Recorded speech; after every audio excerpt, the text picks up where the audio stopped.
ప్రభుత్వ పాఠశాలల్లో పనిచేస్తున్న శానిటేషన్ వర్కర్లకు 5 నెలల వేతన బకాయిలు తక్షణమే చెల్లించాలని కోరుతూ ఏపీ ప్రభుత్వ పాఠశాలల కళాశాలల శానిటేషన్ వర్కర్స్ యూనియన్ ఆధ్వర్యంలో ఏలూరు కలెక్టరేట్ వద్ద ధర్నా నిర్వహించారు. 5 నెలలుగా వేతనాలు లేక ఆకలితో అలమటిస్తున్న శానిటేషన్ వర్కర్స్ కలెక్టరేట్ వద్ద మోకాళ్లపై నిలబడి నిరసన తెలియజేశారు. అనంతరం యూనియన్ జిల్లా అధ్యక్షులు విజయలక్ష్మి అధ్యక్షతన జరిగిన ధర్నాను ఉద్దేశించి శానిటేషన్ వర్కర్స్ యూనియన్ జిల్లా కార్యదర్శి నాగమణి మాట్లాడుతూ సమాజంలో అట్టడుగున ఉన్నటువంటి పేద వర్గాల వారు ప్రభుత్వ పాఠశాల కళాశాలలో అనేక దశాబ్దాలుగా శానిటేషన్ కార్మికులుగా అతి తక్కువ వేతనాలతో పనిచేస్తున్నారన్నారు. వీరికి వేతనాలు నెల రాకపోవటం వల్ల అనేక ఇబ్బందులకు గురవుతున్నారని చెప్పారు. అప్పులు చేసి కుటుంబాలు గడపవలసిన పరిస్థితికి వచ్చిందన్నారు. 5 నెలలుగా వేతనాలు రాకపోతే ఏ రకంగా బతకాలని ప్రశ్నించారు. చాలీచాలని వేతనాలతో నెలల తరబడి పెండింగ్ లో ఉండడం వల్ల కుటుంబాలను పోషించలేక చాలా అవస్థలు పడుతున్నారన్నారు. తక్షణమే ప్రభుత్వం స్పందించి పెండింగ్ లో ఉన్న 5 నెలల వేతన బకాయిలు విడుదల చేయాలని ప్రభుత్వాన్ని కోరారు. ఇచ్చే 6,000 రూపాయల వేతనం సరిపోవటం లేదని ఆవేదన వ్యక్తం చేశారు. శానిటేషన్ వర్కర్లకు కనీస వేతనం 15,000 రూపాయలు ఇవ్వాలని డిమాండ్ చేశారు. అలాగే వర్కర్స్ కు ప్రతి నెల 5వ తేదీలోపు వేతనాలు చెల్లించాలన్నారు. గ్లౌజులు మాస్కులు ఇవ్వాలని, ప్రమాద బీమా సౌకర్యం కల్పించాలని, సంవత్సరానికి 2 జతల యూనిఫామ్ ఇవ్వాలన్నారు. సమస్యలను వెంటనే పరిష్కారం చేయకపోతే సిఐటియు ఆధ్వర్యంలో పెద్ద ఎత్తున ఆందోళన చేస్తామని ప్రభుత్వాన్ని హెచ్చరించారు. ఈ కార్యక్రమంలో సిఐటియు ఏలూరు నగర కార్యదర్శి ఇస్సాకు, పి దుర్గా, సాబేరా, రత్నకుమారి, వెంకటలక్ష్మి, బేబీ, వెంకట పద్మ, సుహాసిని తదితరులు పాల్గొన్నారు. ఈరోజు శానిటైజర్ వర్కర్లు దశాబ్దాలు గడుస్తూ ఉన్నా కూడా ప్రభుత్వాలు మారుతున్నాయి, కానీ ఎన్నడూ లేని విధంగా ఈ కూటమి ప్రభుత్వం వచ్చిన తర్వాత 5 నెలలు వేతనాలు బకాయిలు పెట్టింది. అంటే మాకు ఇచ్చే వేతనమే 6,000 రూపాయలు. 6,000 రూపాయలని 5 నెలలు తరబడి పెండింగ్లో ఉంచితే ఎలా బ్రతకాలి? మా కుటుంబాలను ఎలా పోషించాలి? ఈరోజు అప్పులు చేసి కుటుంబాలు పోషించే పరిస్థితి వచ్చింది.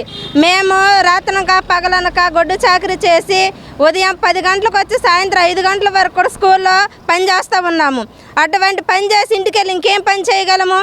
ఈ జీతంతో ఆధారపడి ఉన్న మా కుటుంబాలు 6,000 రూపాయలతో మాకు గడవడం చాలా ప్రశ్నార్థకంగా మారింది. ప్రభుత్వం ఆలోచించి 5 నెలల వేతన బకాయిలు ఏవైతే ఉన్నాయో వాటిని వెంటనే విడుదల చేయాలి. అట్లానే కనీస వేతనం 26,000 రూపాయలు ఇవ్వాలనేసి మేము ప్రభుత్వాన్ని డిమాండ్ చేస్తూ ఉన్నాం. అంతేకాదు ప్రమాదాలు జరుగుతూ ఉన్నాయి. మాకు ప్రమాదంగా జరిగినప్పుడు ప్రమాద బీమా ఏమి సౌకర్యం కూడా కల్పించాలనేసి, కనీసం స్కూల్కి వెళ్ళిన తర్వాత మేమెవరో ఏంటి అన్నది కూడా తెలియకుండా పోయింది. కాబట్టి మాకు గుర్తింపు కార్డులు, యూనిఫామ్ కూడా ఇవ్వాలి.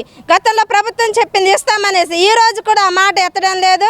వెంటనే గుర్తింపు కార్డులు, యూనిఫామ్ కూడా వర్కర్స్కి ఇవ్వాలనేసి మేము ప్రధానంగా ప్రభుత్వాన్ని డిమాండ్ చేస్తూ ఉన్నాం. లేని పక్షంలో సిఐటిగా మేము పెద్ద ఎత్తున ఆందోళన చేయడానికి సిద్ధమవుతామనేసి ఈ సందర్భంగా తెలియజేస్తూ ఉన్నాం. మేము 5 నెలల నుంచి జీతాలు లేక చాలా బాధపడుతున్నాం, కానీ ఎవరు పట్టించుకోవట్లే మమ్మల్ని. మా గోల కూడా ఎవరు వింటలేదు. ఏంటంటే వాళ్ళు చేస్తున్నారులే, మేము చేయించుకుంటున్నాం అనుకుంటున్నారు, కానీ మాకు జీతాలు ఇవ్వడానికి వాళ్ళకి ఎందుకు మనసు ఒప్పట్లేదు నాకైతే అర్థం కావట్లేదు. మేము ఎంత ఎట్టి సాకిరి చదివి మేము చేసే సాకిరి ఎవరు చేయట్లేదు అసలు.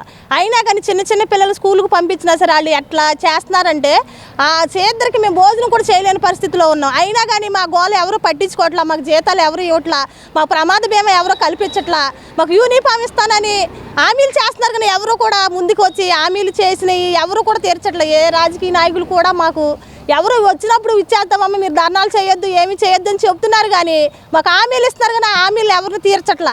కానీ మా గోలని మేము పట్టించుకుని మాకు మా ఎందు దయించి కనీసం వేతనం మాకు 26,000 ఇవ్వాలని, 2 జతలు యూనిఫామ్ ఇవ్వాలని, మాకు ప్రమాద బీమా కల్పించాలని ప్రభుత్వాన్ని కోరుకుంటున్నాం. కానీ ప్రభుత్వం మేము ఎన్నిసార్లు ఇచ్చినా కానీ స్పందించట్లేదు. కలెక్టర్ గారికి ఇస్తున్నాము, డిఓ గారికి ఇస్తున్నాము, ఎమ్మెల్యే గారికి ఇస్తున్నాము, ఎంపీగా ఎవరు కూడా మా గోల ఎవరు పట్టించుకోవట్లేదు. కాబట్టి మేము ఇక నుంచి మాకు కూడా ఇప్పుడు మాకు 5 నెలల బకాయిలు చెల్లించకపోతే మేము రాష్ట్ర వ్యాప్తంగా మంచి ధర్నా చేసి దీక్ష కూర్చుంటాం. ఇంకా ఏమి మా పిల్లలు పట్టించుకోము, మేమేమి చనిపోయినా మాకు ఇష్టమే. మా జీతాలు కూడా మాకు రావట్లేదు. మేము ఎలా తినాలి, మేము ఎలా పోషించుకోవాలి, మాకు ఆరోగ్యాలు చూస్తే బాగోట్లేదు. శానిటైజర్ వర్కర్స్ అంటే ఏంటి? ఆ కంపుకు మేము భరించలేక, మేము ఆహారం లేక, మేము భోజనం సరిగ్గా తినక మాకు అనారోగ్యాలు వచ్చాయి. అయినా కానీ మా గోల ఎవరు పట్టించుకోవట్లా. కాబట్టి మేము చెప్పేదాన్ని కొంచెం వాళ్ళ మనసులో పెట్టుకుని వాళ్ళు మా విన్నపాన్ని ఆలకించి మాకు 5 నెలలు బకాయిలు ఇవ్వాలని కోరుకుంటూ సెలవు తీసుకుంటున్నాను.